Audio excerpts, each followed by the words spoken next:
नमस्कार। आज मैं फिर आपके सामने अपराध की एक और घटना लेकर आया हूं। आज के अपराध की घटना हालिया है, बिल्कुल हाल फिलहाल की है। प्रदेश उत्तर प्रदेश और जिला प्रयागराज, वही प्रयागराज जहां कुंभ का मेला चल रहा है, जहां कुंभ के मेले की वजह से इलाहाबाद की सड़कें श्रद्धालुओं से अटी पड़ी हुई हैं, भरी पड़ी हुई हैं। वही प्रयागराज जहां कुंभ मेले के कारण दसियों हजार पुलिसकर्मी ड्यूटियों पर लगे हुए हैं। उसी प्रयागराज जहां सड़कों पर भी सीसीटीवी, मेले में भी सीसीटीवी और तमाम तरह की निगरानी की जा रही है। उसी प्रयागराज में 24 फरवरी 2025 को फव्वारा चौराहे के पास, कर्नलगंज थाना क्षेत्र में है फव्वारा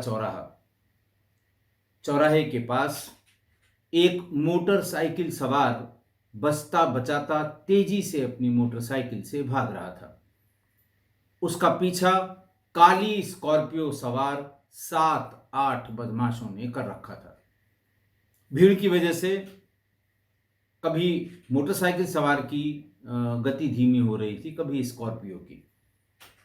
लेकिन इसी बीच में स्कॉर्पियो ने ओवरटेक किया मोटरसाइकिल सवार को। स्कॉर्पियो पर सवार 7-8 लड़के स्कॉर्पियो से कूदे, लड़के की तरफ लपके जो मोटरसाइकिल से जा रहा था। लड़का मोटरसाइकिल छोड़कर वहां से बचाओ बचाओ करके भागने लगा। 7-8 लड़कों ने थोड़ी दूर तक पीछा करने के बाद जो पीछा किया, वो भीड़ की वजह से जमीन पर गिर पड़ा।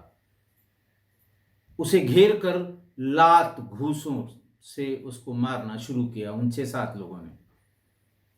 भीड़ अपनी जगह थम गई। भीड़ ये तमाशा देखती रही। वो बचाओ बचाओ की गुहार करता रहा। भीड़ जब ज्यादा हो गई तो हमलावरों ने उस गिरे हुए लड़के को, जिसकी वो पिटाई कर रहे थे, उसे 2 गोलियां मार दी और इत्मीनान से स्कॉर्पियो पर बैठकर भाग गए।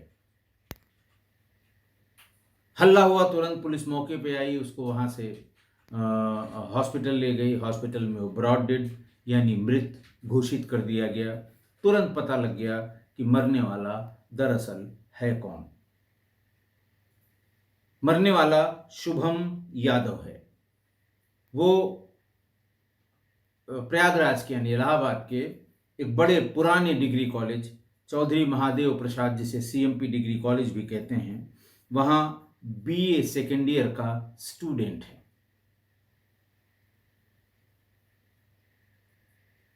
मारने वाले भी उसी के क्लास के हैं, उसके क्लासमेट हैं, सीएमपी डिग्री कॉलेज के ही सेकेंड ईयर और एक आध उसमें थर्ड ईयर के स्टूडेंट हैं।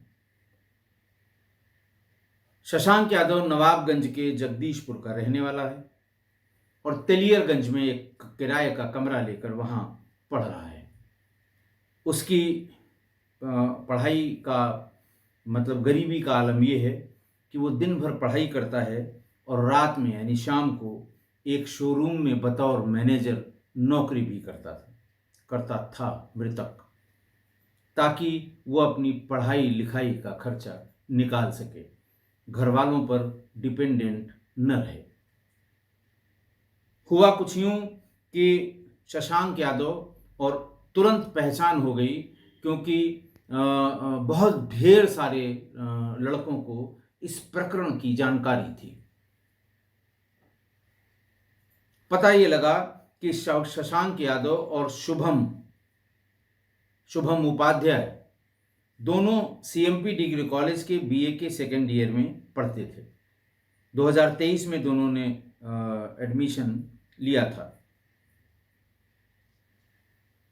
शशांक यादव की किसी क्लास की ही किसी लड़की से कुछ उसका बातचीत होने लगी। पब्लिकली लोग देखने लगे कि शशांक उस लड़की के साथ आता जाता घूमता है। एक ही क्लास के उस गुट में कह लीजिए, एक ही क्लास के उन लड़कों में उस लड़की को लेके दो गुट हो गए। एक गुट हुआ शुभम उपाध्याय का, दूसरा हुआ शशांक यादव का। दोनों तरफ उसी क्लास के 10-10, 15-15 लड़के, उनका ध्रुवीकरण हुआ। मामला सिर्फ उस लड़की का। शुभम ने शशांक से 2 बार बीच सड़क पर रोक कर कहा कि उस लड़की का पीछा छोड़ दो, नहीं तो जान से मारे जाओगे। शशांक के साथ वालों ने, जैसे स्टूडेंट्स होते हैं, स्टूडेंट ग्रुप्स होते हैं, यूनिवर्सिटी या कॉलेज में पहुंचने के बाद जो कहा जाता है कि अरे ऐसे धमकी देने वाले बहुत आए गए, बड़ी सामान्य सी बात है। कभी दोनों गुट में किसी ने इसको सीरियसली नहीं लिया। सीरियसली सिर्फ उस लड़की को लिया दोनों गुटों ने। और 24 फरवरी को ये घटना हो गई कि और वहां चिल्ला चिल्ला कर मारते समय वहां पर ये 5-7 लड़के चिल्ला चिल्ला कर कह रहे थे कि हमने तुमसे मना किया था, मैंने तुमको बार बार समझाया था, लेकिन तुम्हारे दिमाग में बात आई नहीं। मैंने कहा था कि उसका पीछा छोड़ दो या उससे अलग हो जाओ। पीछा छोड़ने की बात नहीं कही थी, उससे दूरी बनाओ, उससे अलग हो जाओ, वरना मारे जाओगे। लेकिन तुम्हारी समझ में ये नहीं आया। और यही बात जब वो लड़का उसने देखा कि ये स्कॉर्पियो उसके सामने गाड़ी मोटरसाइकिल के सामने लगाकर भरभरा कि ये 7-8 उतर रहे हैं, वो फौरन मोटरसाइकिल छोड़कर भागने लगा। वो समझ गया कि आज ये लोग मुझे मारेंगे, पीटेंगे, हो सकता है जान से भी मार दें। वहां से भागने लगा, बचाओ बचाओ की आवाज करने लगा। और पीछे भागने वाले शुभम उपाध्याय और उसके जो गुंडे साथी थे, वो ये कहते रहे, भाग, कितना भागेगा, अब तुझे कोई नहीं बचा सकता। बहुत समझाया पर तू नहीं समझा। भारी भीड़ थी शहरों में। कर्नलगंज का वो रास्ता है जो सीधे फाफांगो के पुल से निकलकर और सीधे संगम क्षेत्र में चला जाता है, बालसन चौराहा होते हुए सीधे। और वहाँ पर हमेशा भीड़, इस समय जब से कुंभ मेला शुरू हुआ है तब से भारी भीड़ वहाँ पर पैदल चलती हुई ही दिखाई दे रही है। पहले वो गिरा, गिरने के बाद उसे लात घूसों से जो भी हाथ में था मारा। और मारने के बाद उस शुभम उपाध्याय के साथ सूरजभान नाम का उसका दोस्त था, उसके गुट का था, उसकी पिस्टल निकाली शुभम ने और उसे दौड़ाकर गोली मार दी। बात सिर्फ इतनी बड़ी सिंपल सी कि एक लड़की, वो भी उसी क्लास की, उस पर वो एक लड़के के साथ, यानी इसके साथ शशांक यादव के साथ घूमती टहलती दिखाई दी। ये माना गया कि शशांक और उस लड़की के संबंध हैं। उसी के दूसरे साथी शुभम उपाध्याय को ये बात नागवार गुजरी। उसने शशांक को यह कहा कि इससे दूर हो जाओ। और जो टर्मिनोलॉजी या शब्द इस्तेमाल किए जाते हैं मैं कह नहीं पाऊंगा, ये हमारी है वो तुम्हारी है, इस तरह के, और जो स्टूडेंट्स हैं वो अच्छी तरह जानते हैं क्या क्या शब्द इस्तेमाल किए जाते हैं। और उससे बार बार कहते रहे इससे दूर हो जाओ, ये मेरी है, या मैं इसको चाहता हूँ, जो कुछ भी कहा हो। और उसी में ये हत्या हो गई। शुभम उपाध्याय ये सरहंग किस्म का और बड़ा बदमिजाज स्टूडेंट था। ये शुभम उपाध्याय खुद को बॉयज़ हाई स्कूल का पढ़ा हुआ बताया करता है और बीएचएस के नाम से ही ये एक व्हाट्सएप ग्रुप भी चलाता है जिसमें बॉयज़ हाई स्कूल के जूनियर और सीनियर तमाम लोग जुड़े हुए हैं। आरोप ये भी है कि लोकल रूलिंग पार्टी के तमाम नेताओं का इसके सर पे हाथ भी है। ये भी आरोप शुभम के परिवार वालों ने थाने पर जब सब लोग इकट्ठा हुए, मॉर्चरी में जब इकट्ठा हुए, तब ये आरोप भी खुलेआम लगाए गए। मामा ने जब इसकी एफआईआर कराई तो उसमें भी उसने इस बात का जिक्र किया है। उसने ये लिखा है कि काले रंग की स्कॉर्पियो जिसमें रूलिंग पार्टी का झंडा, भाजपा का झंडा लगा हुआ था। खैर, पुलिस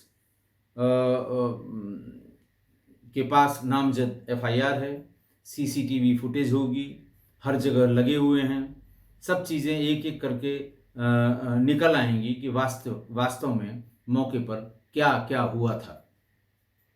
लेकिन एक यंग लड़के का, एक जवान लड़के का, एक जिसका बड़ा लंबा भविष्य था, उसका अंत हो गया, वो जान से चला गया।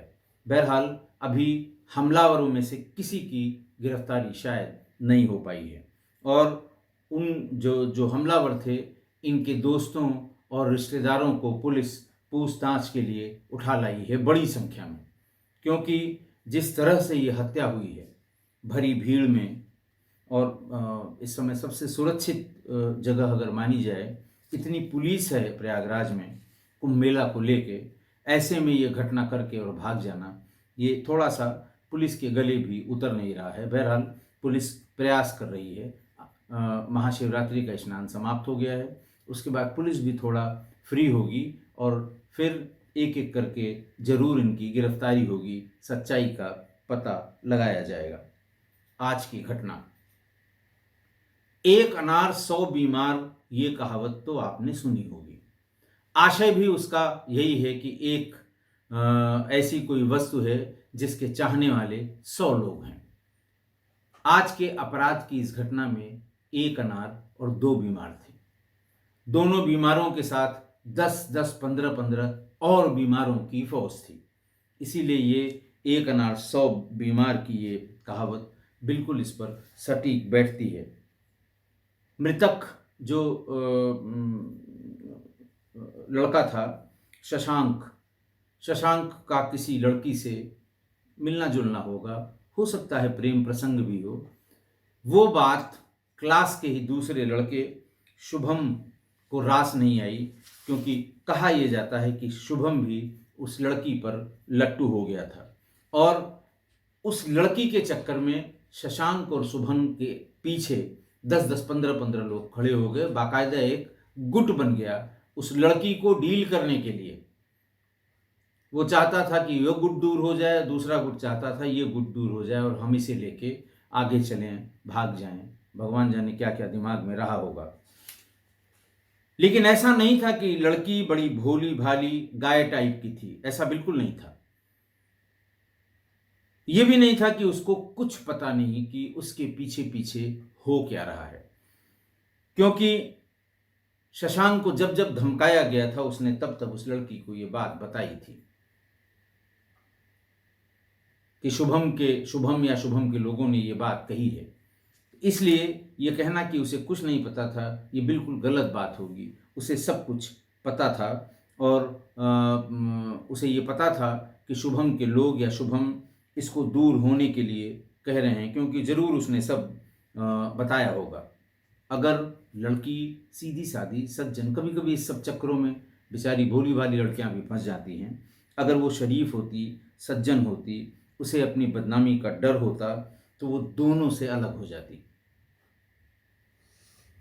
दोनों से अपनी दूरी बना लेती, या वो जिससे उसका वास्तविक प्रेम था या वास्तविक व्यवहार था या वास्तविक दोस्ती थी, वो कहती कि भाई, दूसरे वाले से कहती कि भाई तुम अनावश्यक मेरा पीछा करते हो, तुमसे मेरा कोई लेना देना नहीं है, मैं उसकी दोस्त हूँ, जिसके लिए भी वो कहना चाहती।